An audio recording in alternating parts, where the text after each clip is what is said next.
Dear students, இன்றைக்கி 11th general மேக்ஸில் நம்ம வந்து ஒரு மேட்ரிக்ஸ் சிங்குலர்னு கொடுத்து ஃபைண்ட் த வேல்யூ ஆஃப் ஏ அப்படி கேட்டால் எப்படி கண்டுபிடிக்கிறதுன்னு பார்க்க போகிறோம்.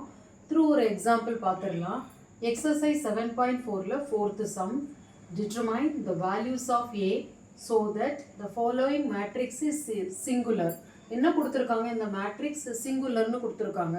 உங்களுக்கு ஆல்ரெடி தெரியும், சிங்குலர் அப்படின்னா அதனுடைய டிட்டர்மினன்ட் வேல்யூ வந்து 0வாக இருக்கும். ஸோ அந்த கான்செப்டை யூஸ் பண்ணி தான் நம்ம ஏவோட வேல்யூ கண்டுபிடிக்க போகிறோம்.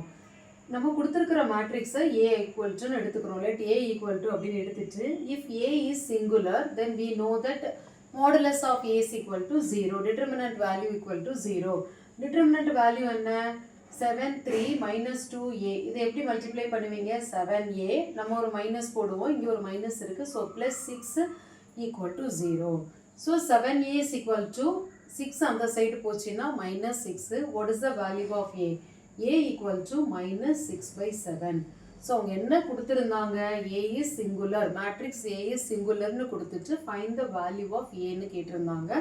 நம்ம வேல்யூ ஆஃப் a கண்டுபிடிச்சிட்டோம். இது ரொம்ப ரொம்ப சிம்பிளான 2 மார்க்ஸ் சம்மு. உங்களுக்கு புரிஞ்சிருக்கும்னு நினைக்கிறேன் ஸ்டூடெண்ட்ஸ். தேங்க்யூ.